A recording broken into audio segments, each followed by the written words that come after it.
Well, kia ora e te whānau, and welcome to those of you online as well, and to the blokes out here today. Happy Father's Day. Hope today there's a moment when there's a call or a card or maybe some special meal or snack or whatever it might be, maybe even a gift, just to appreciate the dads connecting with us today too. For my kids, they woke up early this morning. They had some chocolate pastries all laid out for breakfast for me, and they even did a couple of cards for me. There's this rumor in the family. My kids think I must have descended from a toad.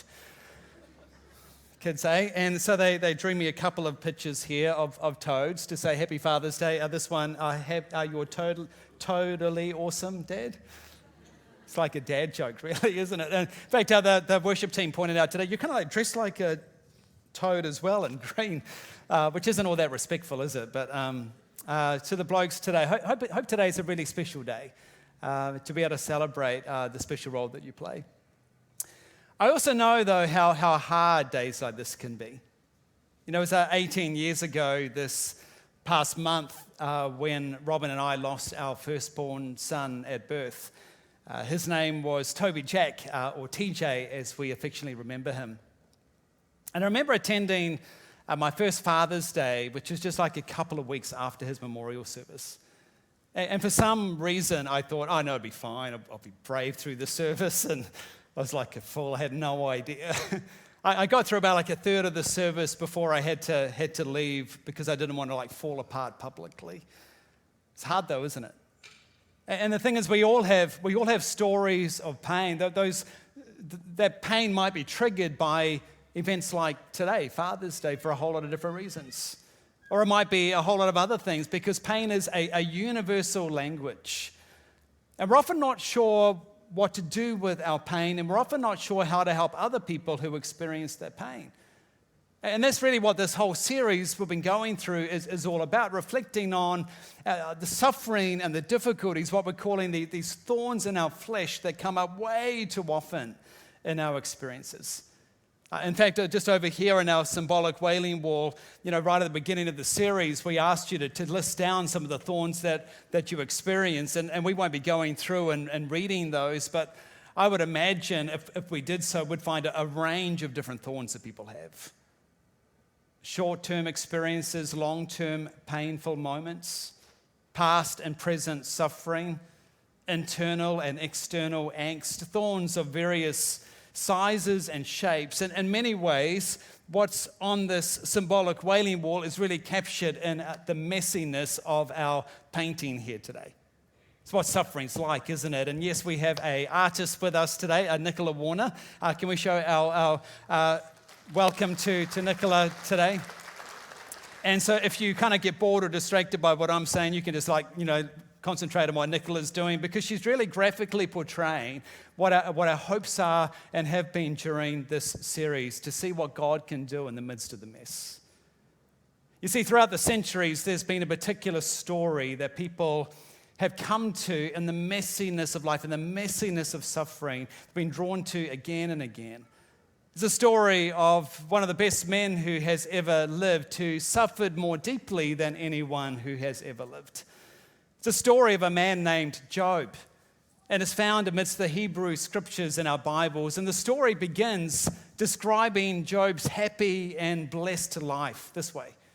There was once a man named Job who lived in the land of Uz. He was blameless, a man of complete integrity. He feared God. He stayed away from evil. If anyone could ever be described as good, it's this guy, Job.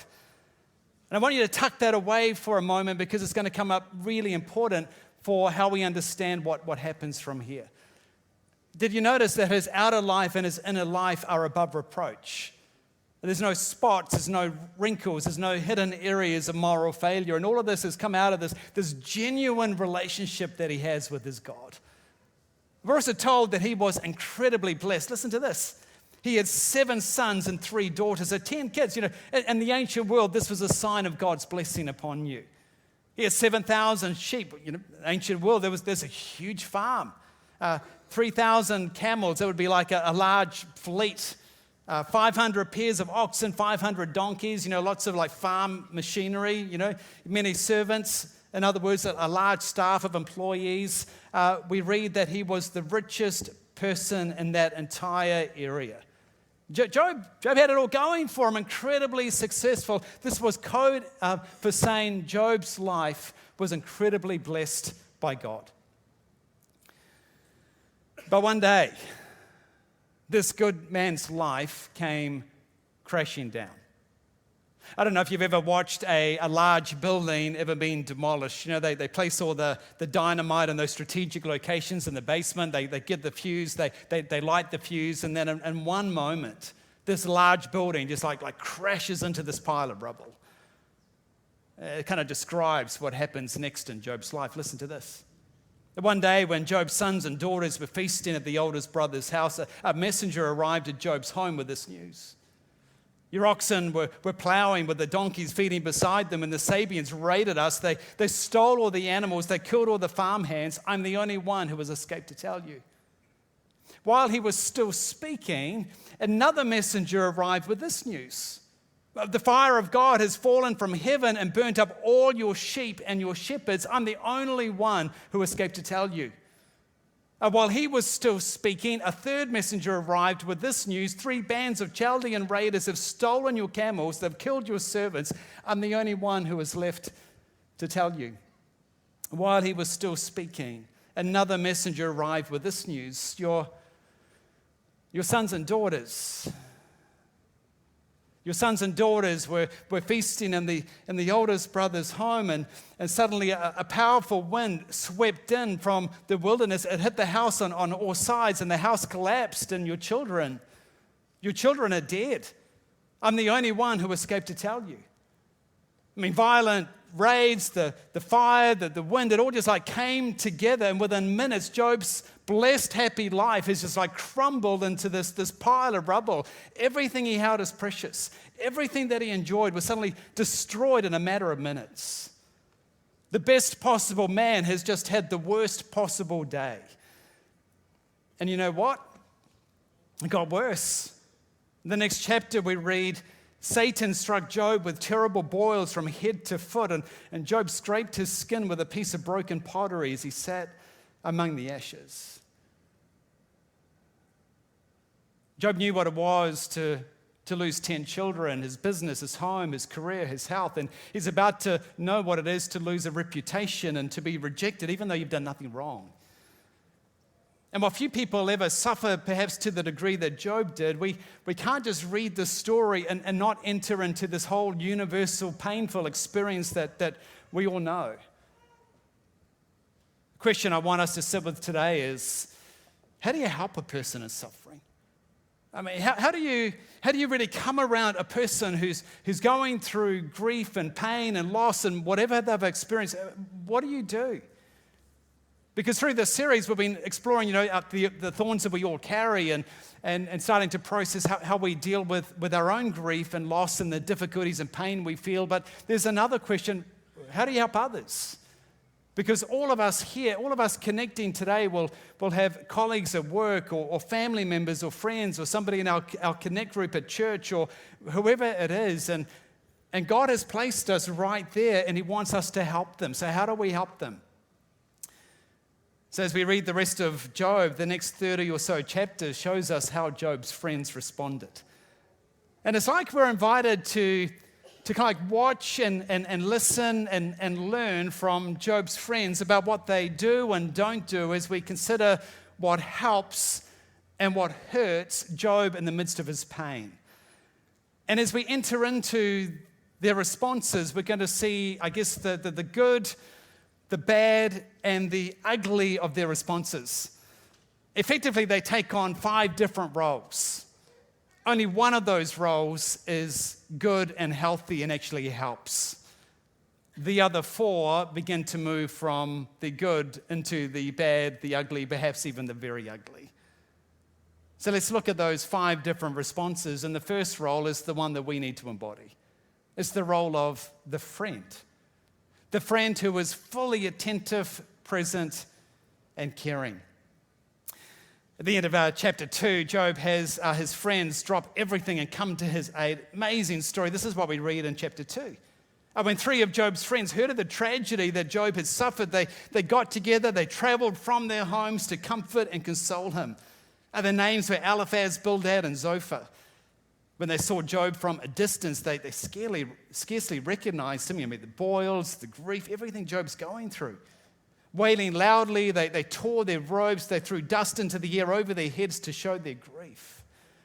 And they sat on the ground with him for 7 days and nights.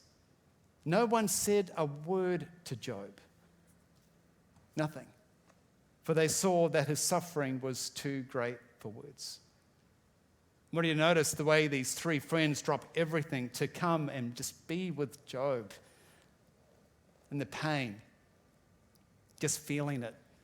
Allowing themselves to feel it. And they sit there for 7 days and 7 nights. And I want you to notice again that last sentence. No one said a word to Job, for they saw that his suffering was too great for words. This is what friendship looks like. This is the friendship we all need in moments of pain. I mentioned earlier about losing my firstborn son and that Father's Day service that I ran out of because it was just too painful. I went for a walk around the neighborhood of this particular church, and a friend of mine from the church eventually noticed that I had left, and he caught up with me, and I always just appreciate the way he was just there, present. Just walking with me, asking some questions, trying to understand what I was going through. That's what a friend does. I remember too that first Saturday after TJ died, and I remember this the way our Connect group at the time just wanted to. They called ahead and said, "Can we just come around just to sit with you?" And they came to the door, and there's a lot of awkwardness as they didn't really know what to do, but they were there. And there was something around just that presence that provided a profound comfort that's hard to describe. The Apostle Paul describes an experience like that himself. We heard about his thorn 3 weeks ago. And not far from talking about his thorn, Paul talks about a particular friend that God brought into his life to help him deal with a very dark moment in his life. He says this, "But God, who comforts the downcast, comforted us by the coming of Titus." It's almost like one of those fleeting moments, those fleeting comments that you can read between, the really deep stuff. But this is what we learn is God loves to comfort, and the way God comforts is through people physically gathering with other people. That's what friends do. Friends help us deal with the mess that we're experiencing and to begin to see God as present among us. Some cultures do this better than other cultures, don't they? If you're from a Māori or Pacifica culture, you instinctively just seem to know how to come around people in pain. You reminisce the stories, you go through photos, you turn up, you're just able to sit there in silence for long periods of time. As a Pākehā, and some of you might be able to relate to this, there's just often an awkwardness. We don't know what to do. And if you're like me, I reached out to some other people who have gone through suffering, the good and the bad moments of people when they're rallied around. So I said to them, how does somebody like me who always feels awkward actually help you in the midst of suffering? This is some of the things they said. In the loss of somebody, rather than send flowers, why don't you turn up with flowers? Just to be physically present there, even if it's just for a small amount of time. Another said, perhaps better than taking flowers is to bring some fruit, because there might already be like 20 bunches of flowers on the dining table anyway. Another one said, please don't make it about yourself. I realize when you're there, you probably will feel awkward. You'll probably feel like, I don't know what to do, but remember, it's not actually about how you feel. It's about them. And the last thing you want your friend to feel is that they need to come around your awkwardness and what you're feeling to try to cheer you up, because it's actually not about you, it's about them. Another said, continue to invite people to the event that you're planning. I don't assume they don't want to make it, just don't make decisions for them. And a bit of advice that came through every single conversation was, listen deeply. As one said, convey that we are fearlessly present with them. See, when Eliphaz, Bildad, and Zophar took on the role of friends and they simply sat with Job without saying a word, it's then that God used them to provide comfort to Job. But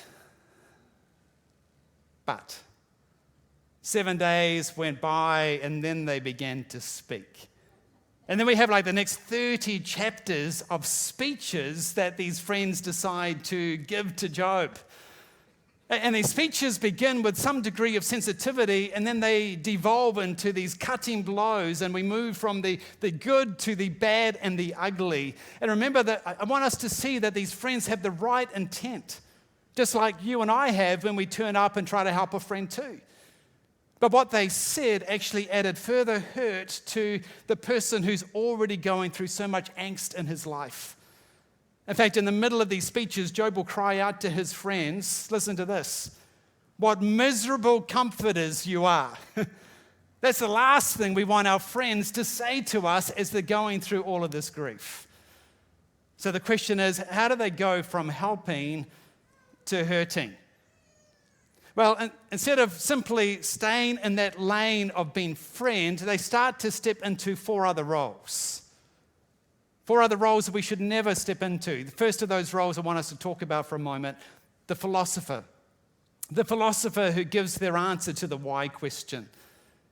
So during the 7 days, these friends have sat with Job. They've watched him lament.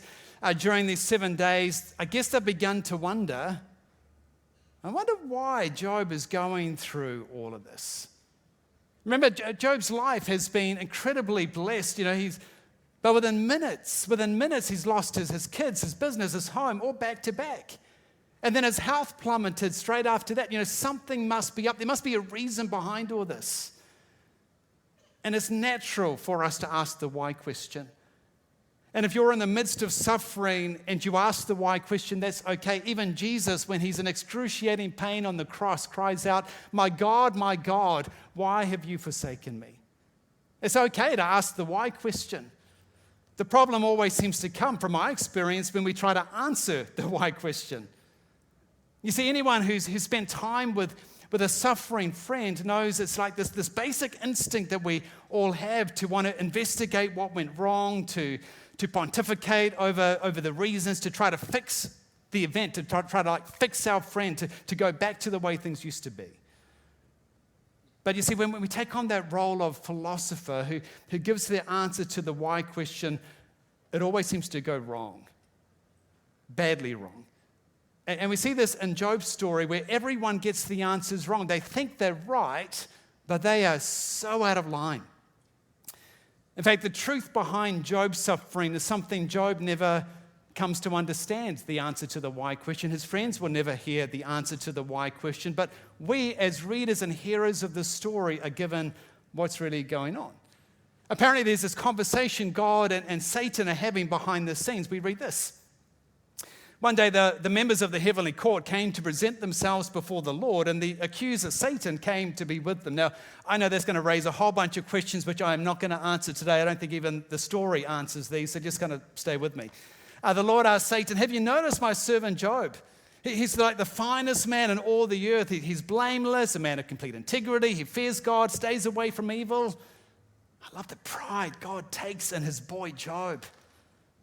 Satan replied to the Lord, "Yeah, but Job has like good reason to fear God. You always place his wall of protection around him and his home and his property. You made him like prosper in everything he does. Look how rich he is. But reach out and take away everything he has, and he will surely curse you to your face." Well, all right, you may test him, the Lord said to Satan. Do whatever you want with him and everything he possesses, but just don't harm him physically. Now, again, this will raise all sorts of questions. And the purpose of the story isn't to answer all those questions, but effectively, I think the author wants us to know there is a reason. But you see, we don't always like the reason. In this case, Satan accuses Job of only serving God because of what Job gets. You can hear him hissing, take it all away. And, Job's only interested in the benefits. You're a means to an end, God. He doesn't love you. He really loves himself. He just wants you to better him. Take it away and, Job's going to drop you God like a hot iron. So God allows Satan to test Job. Because God has such confidence in his boy Job that Job isn't going to desert him, that Job's actually in it in this genuine relationship. But here's the thing. Here's the thing about love relationships. Perhaps you've entered into a relationship with somebody, and if you're really honest, at first you were attracted to that person because of the assets that he or she has. It might be their good looks or their connections or whatever it is. And so you enter in, but over time as you get to know the person, actually it's a mature love. It's what we would call a genuine love, and you love them regardless of those assets.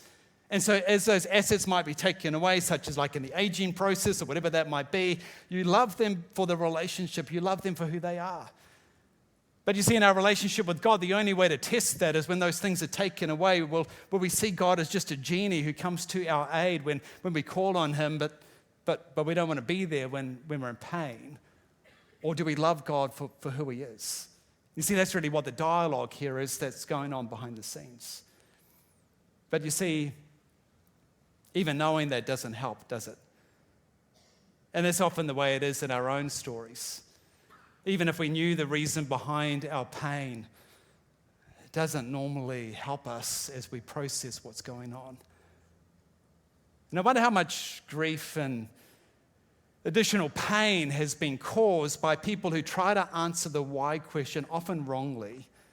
And so we give these like soundbite answers or these bumper sticker answers to people in pain. Things like, well, it's all for the best. It's part of God's plan. Comments that might even be true. God never sends people more adversity than they can handle. We know God causes all things to work together for good.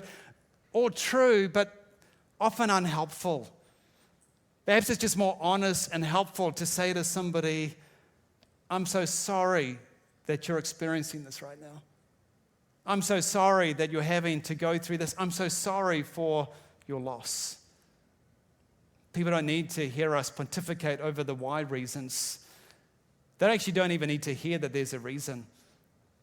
Typically, all that does is bring additional hurt and confusion to somebody needing help. See, when we take on the role of philosopher, we're likely not only to get it wrong, but also likely to bring more hurt.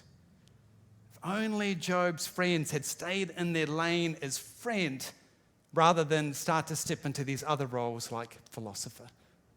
There's another role they step into wrongly. It's the role of the judge who blames the sufferer.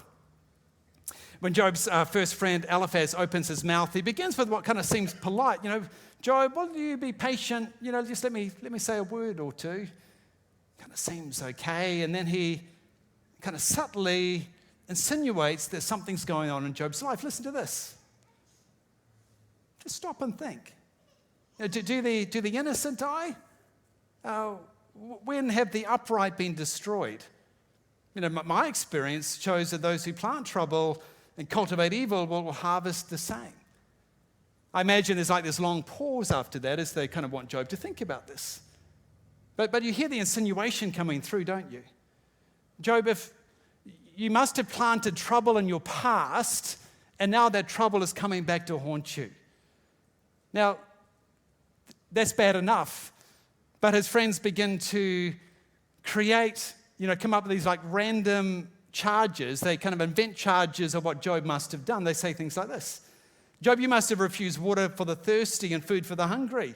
You must have sent widows away empty-handed and crushed the hope of orphans. But we know from the beginning of the story, Job is like blameless. He hasn't done anything like this. His friends are just trying to understand it, come up with these reasons, and therefore judging Job for, well, you must have done something bad.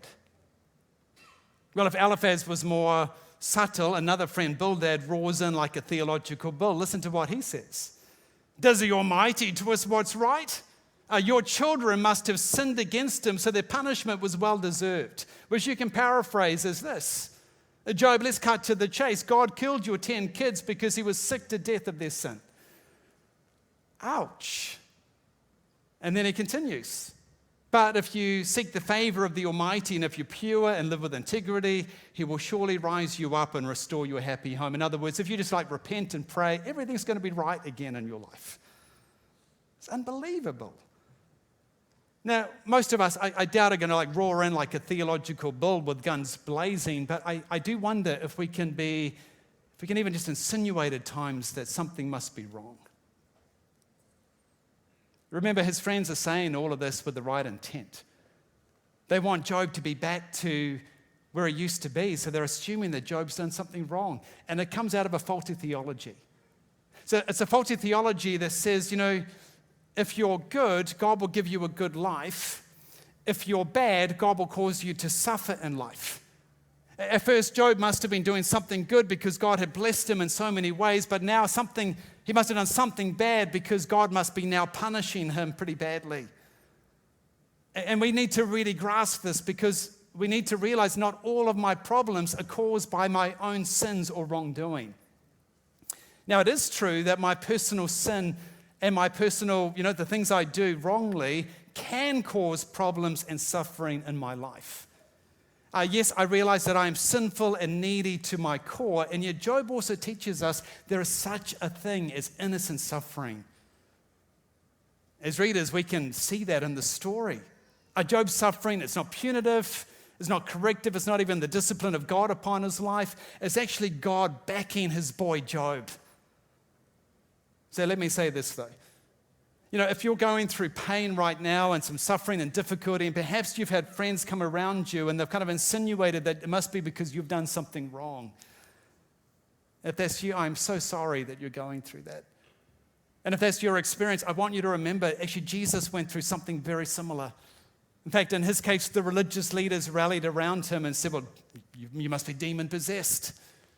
The crowd looked upon Jesus and accused him of being cursed by God for something that he had done himself. You see, we have a God who knows what it is to be judged unfairly. Again, if only Job's friends had stayed in their lane as friends, but instead they took on the role of philosopher, they took on the role of judge. There's another role we often take on. I call it the competitor who compares your pain with theirs. Now, this role doesn't come up in the story of Job, but it does come up in Roland Foreman's book. Our congregation member sitting just over here who wrote the book, The Point of Your Thorns. Roland, in that book, identifies this as a common thing we often do in the midst of pain. It's like a game, he says, that we play. He calls it, my pain is greater than your pain. And the rules go something like this. Tell someone about your thorn or thorns, then listen while they regale you with how much greater and more painful their thorns or catalogue of thorns are, and then pull out another pain card. Does any of that sound familiar? You see, if you're in the midst of kind of receiving that, when you share your pain and there's somebody else tries to trump you in the midst of what they've experienced, you kind of go away from the conversation going, I already felt lonely before. Now I feel like nobody gets me. Nobody understands what I'm experiencing, what I'm going through, and you feel just incredibly lonely, which is one of the things that pain often does to us. You see, the truth is that two people can go through the identical set of circumstances, and yet feel it and process it very differently. In fact, a friend of mine puts it this way. He says the most important thing we need to know about a person is that we don't know the most important thing about a person. In other words, we don't know everything going on behind the scenes. We don't know the trigger points maybe from their past or the other pressure points going through, or what's going on in their mind or their emotions right now. We're all different people. And so we can go through the same thing, and yet we might be able to deal with it pretty well, and somebody else, they just crumble through what they're going through. You see, when we go through something, we are able to comfort people. It's called empathy. But it doesn't mean that we need to share all of our experience with other people. Really, we just need to sit there and be present and to be a friend. That's what people need in these moments. There's one final role that the friends take on. This one's especially true in Christian communities. I call this final role, the fifth role, the divine defender who comes to the rescue of God's reputation. You see, Job knew that he was innocent, but he had pretty similar theology to what his friends had.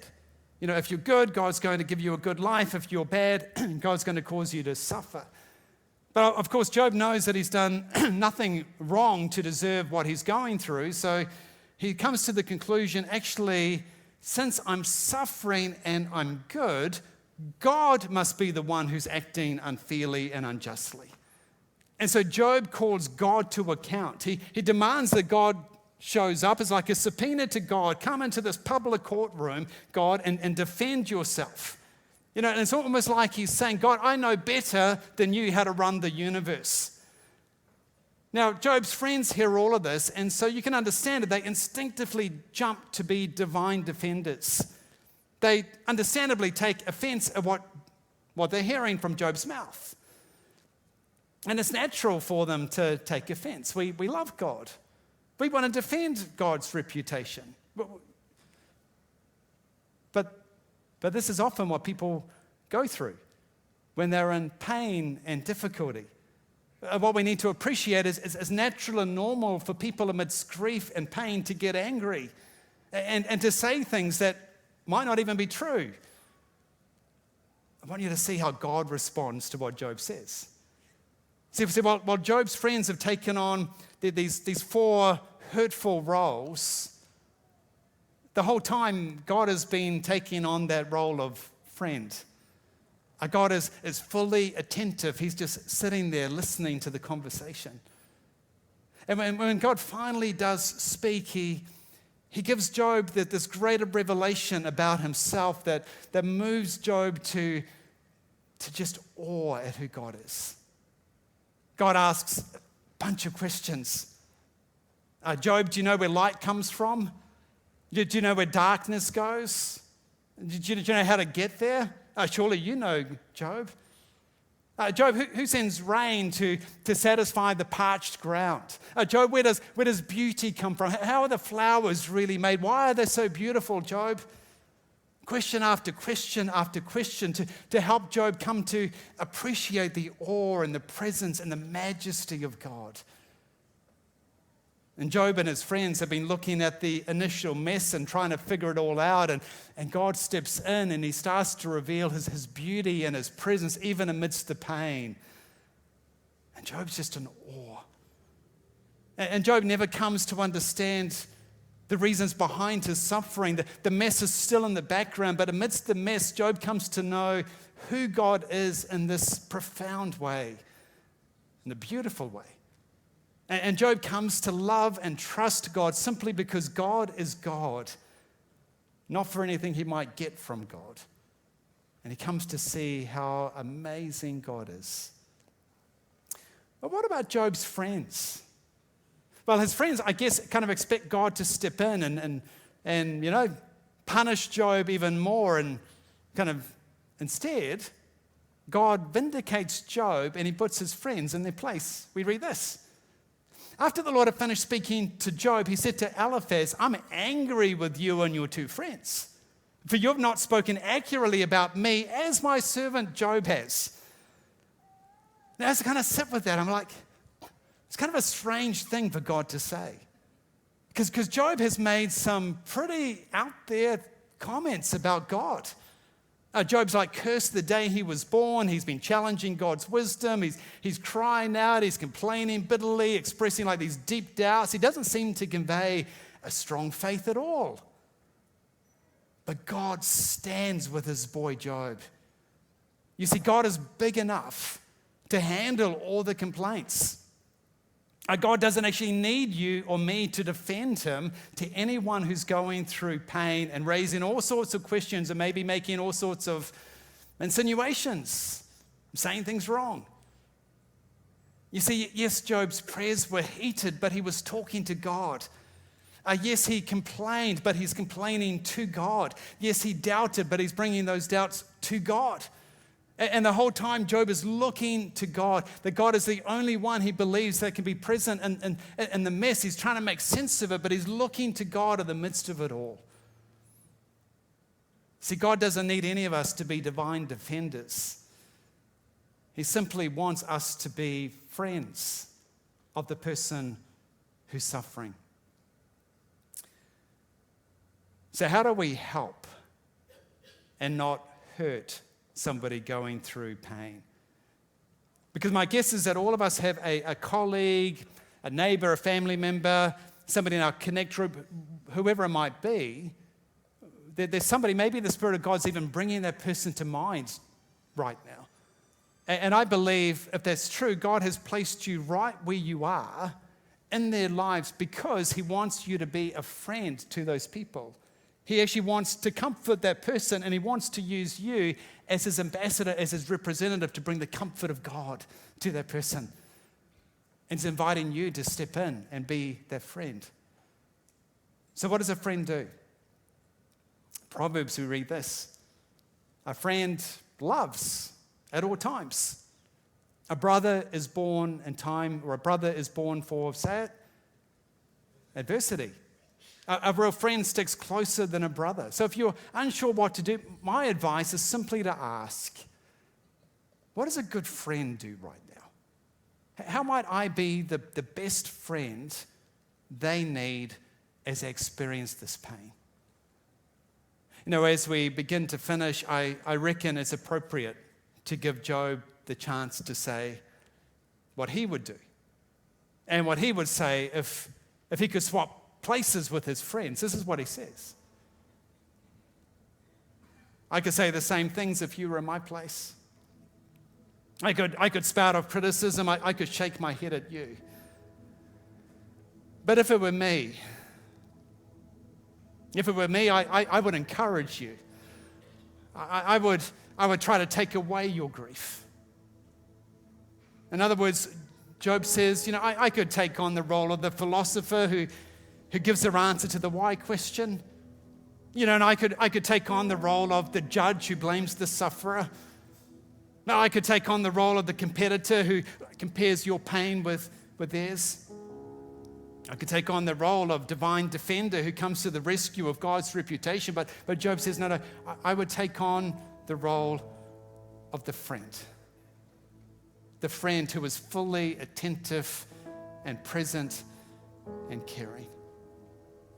And that's the friend we all need to be when we're suffering.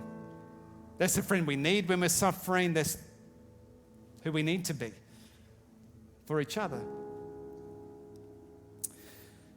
Our painting over here began as a mess.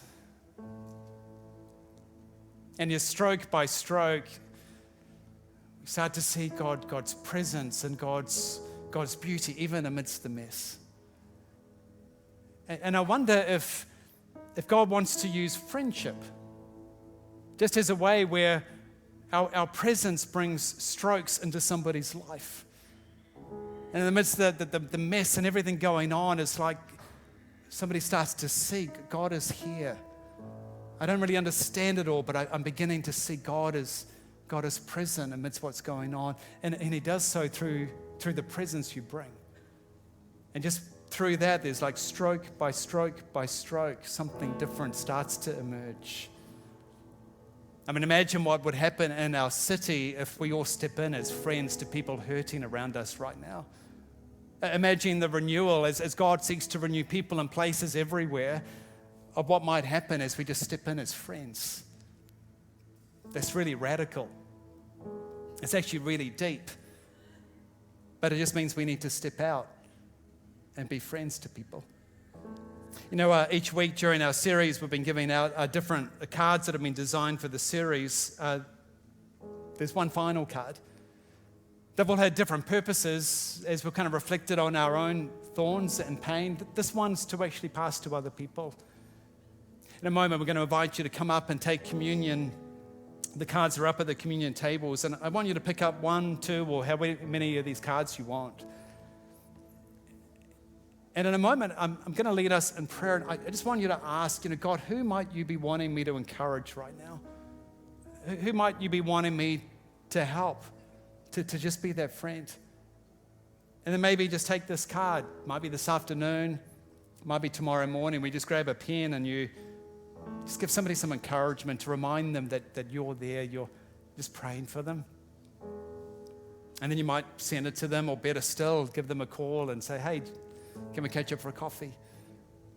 Give them the card and ask them how they're doing. Because it might be that just that small gesture, it's almost like a stroke in the midst of their messes. There's this beauty, this reminder, God is present. God is here. God is doing something. What if we can stand together? And just together, if you feel comfortable, you might even just want to put your hands out as a gesture to say, God, I want you to use me. And just to ask, God, who are the people right now that actually just need me to be a friend? They don't really need you to say a whole lot. They just want you to be present. And we believe God has placed you right where you are, so just make yourself available to say, here I am, God. Would you send me? Would you use me? Just have a quiet conversation with God around who that is.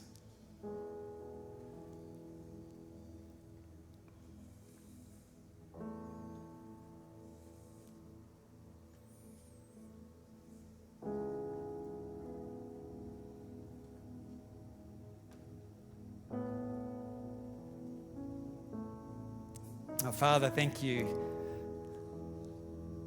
that when we talk to you, we're talking to one who understands pain. Jesus, thank you that as we talk to you, we're talking to one who experienced something very similar to Job. That you left your home, you knew what it was to lose friends, you knew what it was for people to turn on you and cast all sorts of insinuations upon you. Jesus, we know that you voluntarily went to the cross. And you know what it is to experience those thorns, even taking a crown of thorns, or having a crown of thorns crushed over your head. So Jesus, thank you that when we talk to you, we're talking to one who understands pain. And one who in the midst of mess is able to bring something beautiful and glorious from it. And so we ask that you would help us embody that hope, to be full of hope, even amidst all the unknowns and the questioning and difficulties and mess that comes through in this topic. And we pray that you would help us to step in as your instruments of hope in this world. I thank you that everywhere you're turning mess into beauty, and you will do in the future. And we ask that you would help us to just be friends of those people that you've brought to mind. And that perhaps through a card, or perhaps just through turning up and to be present, that you would bring reminders that you're here, reminders that you're good, reminders that you've got this.